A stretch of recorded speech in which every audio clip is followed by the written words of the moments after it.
अगर आपके घर परिवार या जानने वालों में कोई कैंसर का मरीज है तो फिर रुक जाइए, ठहर जाइए, सहम जाइए। ये खबर आपके लिए है क्योंकि दिल्ली पुलिस की क्राइम ब्रांच ने बीते 11 मार्च को दिल्ली एनसीआर के 4 अलग अलग जगहों पर छापेमारी करी और इस छापेमारी में कैंसर मरीजों की केमोथेरेपी के दौरान जो दवाएं इस्तेमाल की जाती हैं वो नकली दवाएं जो है वो क्राइम ब्रांच की टीम ने जब्त करी है।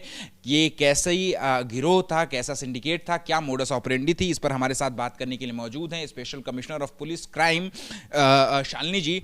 मैम, सबसे पहले तो बहुत बहुत बधाइयाँ कि एक बहुत बड़ा ऑपरेशन, बहुत बड़ी सफलता क्राइम ब्रांच को हासिल हुई है। क्या मोडस ऑपरेंडी था मैम इस गैंग का? हमारे डीसीपी अमित गोयल साहब की टीम को इन्फॉर्मेशन आई थी कि दिल्ली एनसीआर रीजन में एक फैक्ट्री चल रही है जहां कैंसर की नकली दवाएं बनाई जा रही हैं। तो इस पे जब हम लोगों ने आगे काम किया तो पता लगा मोती नगर में डीएलएफ में 2 फ्लैट्स में ये फैक्ट्री लोकेटेड है। वहाँ पे हाँ, वहाँ पे रेड की गई तो वहाँ पे पता लगा कि बहुत सारी एम्प्टी वायल्स को लेकर के उसमें रैंडम दवाई भर के और उसको कैंसर की दवाई के नाम से बेचा जा रहा है। तो ये हम लोगों ने जब आगे तफ्तीश करी कि वायल्स कहाँ से आ रहे हैं इनके पास, तो पता लगा कि एक कैंसर हॉस्पिटल में काम करने वाले 2 लोग हैं जो ये वायल सप्लाई कर रहे हैं। तो ये 2 लोग वहाँ साइटोटॉक्सिक डिपार्टमेंट में हैं। तो जो भी हॉस्पिटल का वेस्ट होता है उसको डिस्ट्रॉय करने की गाइडलाइंस होती हैं, ये उसको फॉलो नहीं करते थे और उनके एम्प्टी वायल्स को चुरा के और 4 से 5 हज़ार रुपये में बेच देते थे। इसी प्रकार से ये कुछ कैंसर पेशेंट्स को भी बोलते थे कि अगर आप एम्प्टी वायल्स को हमें दे दोगे तो आपको डिस्काउंट पे नेक्स्ट टाइम दवाई मिल जाएगी। तो उनसे भी ये इकट्ठे कर लेते थे और वो इनको बेचा करते थे। यहाँ मोती नगर की इस फैक्ट्री में उनको रीफ़िल किया जाता था। रीफ़िल किसी भी रैंडम दवाई से कर देते थे क्योंकि देखने में तो ट्रांसपेरेंट लिक्विड ही है। तो कोई भी एक रैंडम दवाई 150 रुपये की मार्केट से लेके इसमें भर के और रीसील करके उसको ये लोग बेच देते थे एज कैंसर मेडिसिन। तो इतना आसान था मैम कि कोई भी ट्रांसपेरेंट मेडिसिन को ये लोग कैंसर की मेडिसिन जो है वो बना करके बेच देते थे। कितने वक्त से ये ऐसा सिंडिकेट ये पूरा चल रहा था? ये करीब 1.5 साल से ये काम कर रहे हैं और जब हम लोगों ने आगे तफ्तीश करी तो ये पता लगा कि ये दवाएं जो है कुछ केमिस्ट की दुकानों से भी बिक रही हैं। वहाँ पे भी एक हॉस्पिटल के कैंसर हॉस्पिटल के पास ही एक केमिस्ट की दुकान लोकेटेड है। तो जो जहाँ पे ये लोग काम करते थे वहाँ पे जो भी पेशेंट पूछता था तो ये बोलते थे उस वाली दुकान से आप सामान ले लीजिए। तो उस विश्वास में कैंसर का पेशेंट वहाँ जाता था और वहाँ से वो दवाई लेता था जो कि नकली होती थी। इसी प्रकार से एक और व्यक्ति जो हम लोगों ने गिरफ्तार किए हैं वो कई हॉस्पिटल्स में ऑन्कोलॉजी डिपार्टमेंट में काम कर चुके हैं। तो उनको जाहिर है कि वो कैंसर पेशेंट्स और उनकी फैमिली से कांटेक्ट में थे, उनको लोग बहुत ट्रस्ट करते थे। तो उन्होंने बाद में एक मेडिकल टूरिज़्म की कंपनी बना ली और लोगों का इलाज कराने के नाम से वो बाहर से लोगों को यहाँ लाते थे और उनको डिस्काउंटेड प्राइस पे दवाई देने का भी वादा किया करते थे और जो दवाई दी जाती थी वो सारी नकली हुआ करती थी।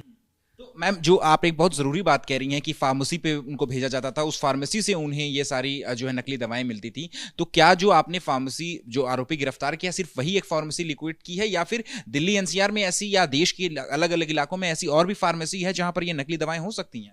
जी बिल्कुल है। इसमें एक और व्यक्ति भी हम लोगों ने मुजफ्फरपुर बिहार से गिरफ्तार किया, उनकी भी केमिस्ट शॉप थी। तो उनको हम लोगों की टीम आज ही लेकर दिल्ली पहुंची है, वहां आगे तफ्तीश चल रही है। तो उसमें प्रिलिमिनरी इंक्वायरी में ये पता लग रहा है कि ये आगे पूना तक सप्लाई किया करते थे। वो सब जांच अभी चल रही है। मैम, बहुत डराने वाले और बहुत ज़रूरी खुलासे आप कर रही हैं, लेकिन इसमें यह भी जानने वाली की बात है कि ये किन किन राज्यों तक फैला हुआ था नेटवर्क। छापेमारी दिल्ली एनसीआर की 4 जगहों पर हुई है लेकिन नेटवर्क बिहार तक, हरियाणा तक और आप कह रही हैं कि विदेशों तक भी इसके तार फैले हुए। तो कहाँ कहाँ कितने कितने लोग जद में आए इसके?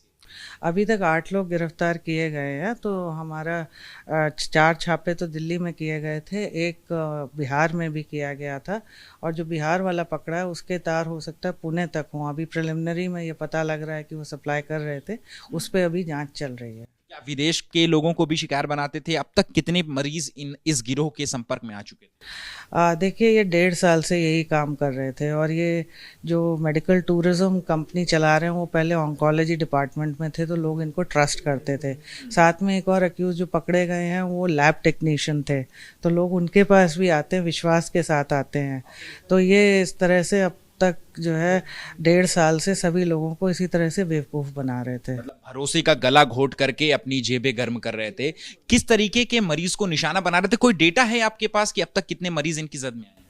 देखिए अभी जो हम लोगों ने इनके अभी फैक्ट्री से जो किया है वो हम लोगों के काफ़ी वायल्स खाली भी मिले हैं और जो है भरे हुए भी मिले हैं।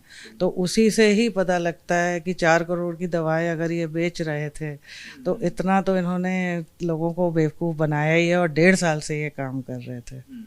तो और कोई कॉमन फैक्टर ढूंढते थे ये अपने मरीजों में निशाना बनाने के लिए या शिकार ढूंढने के लिए? कोई कॉमन चीज अपने मरीजों में ढूंढते थे? कैसे ये पिन पॉइंट करते थे कि इस मरीज को निशाना बना? देखिए ये सारे के सारे मेडिकल लाइन से जुड़े हुए हैं। तो एक जैसे साइटोटॉक्सिक डिपार्टमेंट में 2 लोग हैं, एक ऑन्कोलॉजी में थे, एक सीनियर लैब टेक्नीशियन थे, बाकी लोग फार्मासिस्ट हैं। तो यहाँ पे पेशेंट्स आया ही करते हैं, तो उनको ये लगता है कि भाई जो डिस्काउंट अगर देने में जिसको जो है बहुत ज़रूरत है डिस्काउंट की, वो तो बहुत जल्दी इन पे विश्वास करेगा। बिल्कुल, ये ऐसे ही लोगों को अपना शिकार बनाते थे।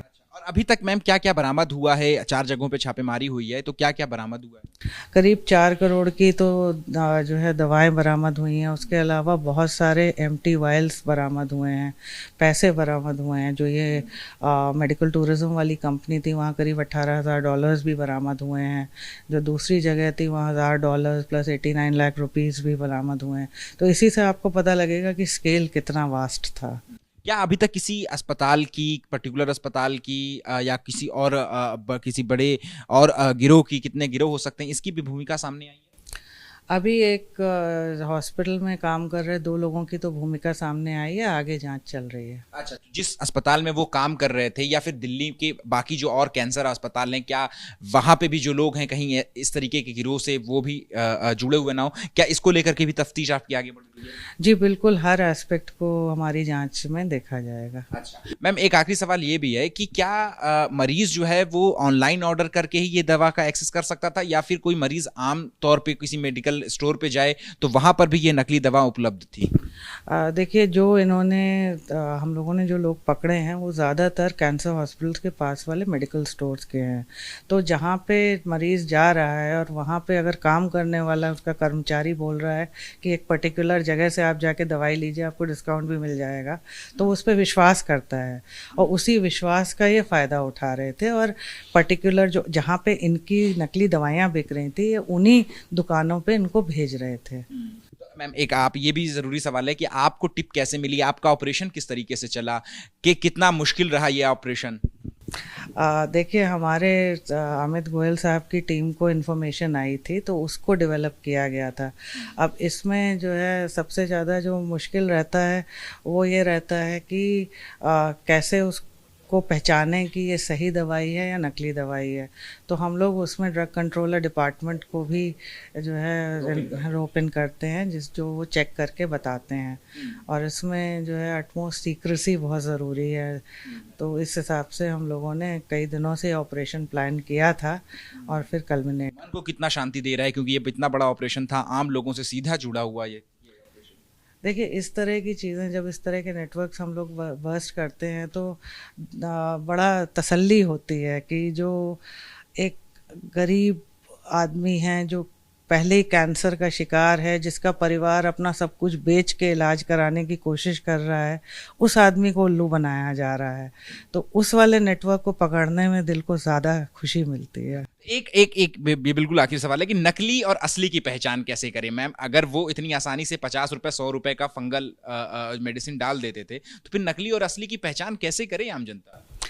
देखिए सबसे पहले तो जो है किसी भी प्रलोभन में ना आए। कोई भी आदमी डिस्काउंट की बात कर रहा है तो उसे ना करें और ऑथराइज्ड दुकानों से ही दवाई लें। ये नहीं कि किसी ने बोला कि हम आपको दिला देंगे तो उस पर भरोसा कर लें, वो ना करें।